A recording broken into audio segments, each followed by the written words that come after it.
दूसरे पाठ जिसका नाम है बिलस्य वाणी न कदापि में श्रुता, कि मैंने कभी भी बिल की वाणी नहीं सुनी है। इस पाठ को एक्सप्लेन करेंगे। चलिए बच्चों स्टार्ट करते हैं। तो शुरू करते हैं बच्चों। कस्मिंश्चित् वने खरनखरः नाम सिंह प्रतिवसति स्म।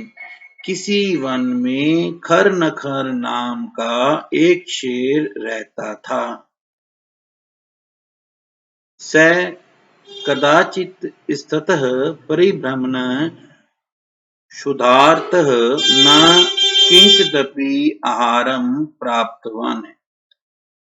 एक बार किसी समय इधर उधर भूख से व्याकुल होकर घूम रहा था, पर उसे कोई भी खाना नहीं मिला, भोजन प्राप्त नहीं हुआ।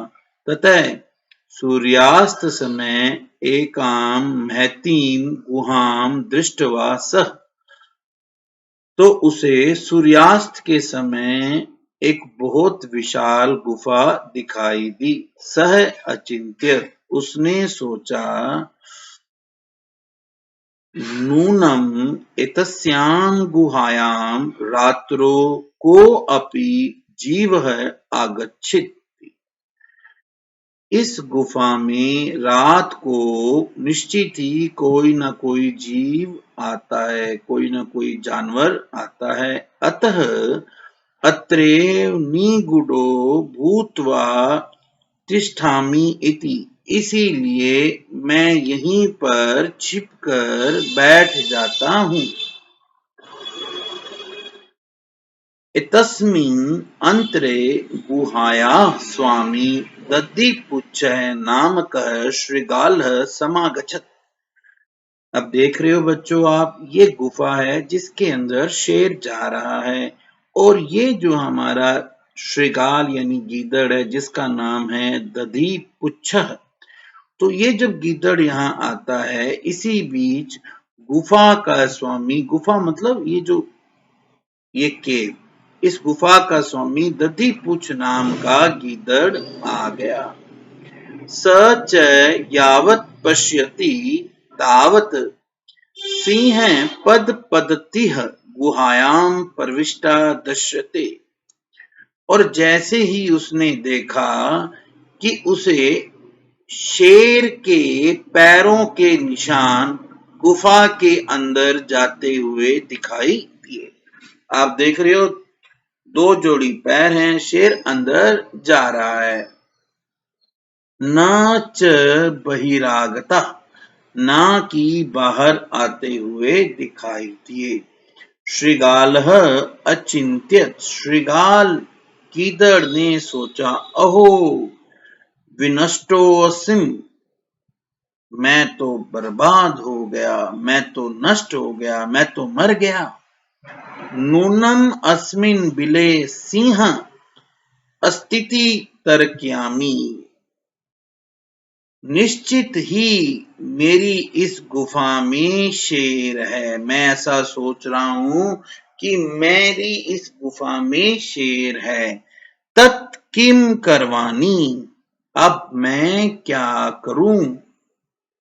देखो बच्चों, नीचे यहाँ पे इसकी हिंदी भी दी हुई है। आप ऊपर संस्कृत पढ़िए, नीचे इसकी आपको हिंदी मिलेगी।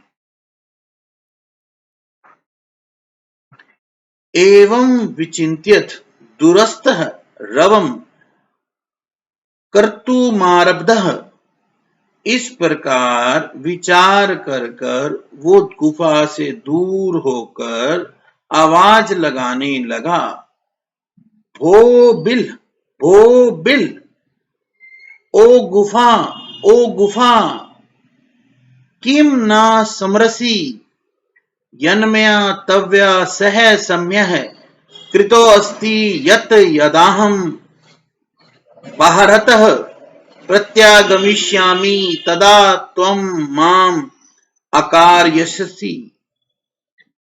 हे गुफा, क्या तुम्हें याद नहीं है, समरसी मतलब स्मरण नहीं है, कि मेरे द्वारा तुम्हारे साथ ये शर्त की गई थी कि जब मैं गुफा से बाहर आऊंगा, जब मैं गुफा में वापिस आऊंगा ना बाहर से, तब तुम मुझे बुलाओगी।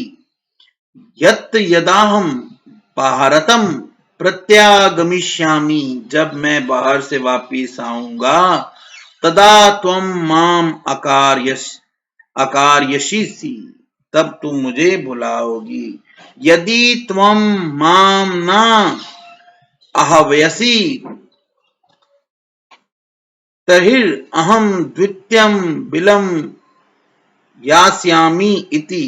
यदि तुम मुझे नहीं बुलाओगी, यदि त्वं माम न आह्वयसि, यदि तुम मुझे आह्वान नहीं करोगी, तर्हि अहम द्वितीयं बिलं यास्यामि इति, तो मैं दूसरी गुफा में चला जाऊंगा। अथ इत्थश्रुत्वा सिंहम् अचिंत्यत। अब गीदड़ की ये आवाज सुनकर शेर ने सोचा, नून मेषा गुहा स्वामिनः सदा सम्माहनम करोति। निश्चित ही ये गुफा हमेशा अपने स्वामी को बुलाती होगी, परंतु मद भयात न किंचितः वदति, पर मेरे डर से यह कुछ नहीं बोल रही है।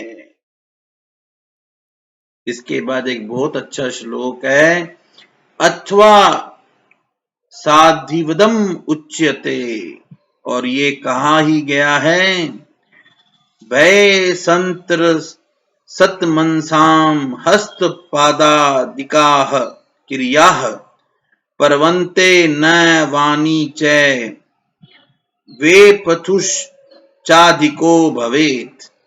ये कहा भी गया है कि डरे हुए मन वाले के हाथ पैर चलने रुक जाते हैं, उसकी आवाज रुक जाती है और उसके शरीर कांपने लगता है, अर्थात भयभीत प्राणी की स्थिति देखकर हमें उसके भय का पता चल जाता है। तदहम अस्य आह्वानम करोमि, इसलिए मैं गीदड़ का आह्वान करता हूं, मैं गीदड़ को जवाब देता हूं। एवं सह बिले प्रविश्य में भोज्यम भविष्यति, और इस तरह से मेरे आह्वान करने पर वो गुफा में आएगा और मैं उसको खा लूंगा।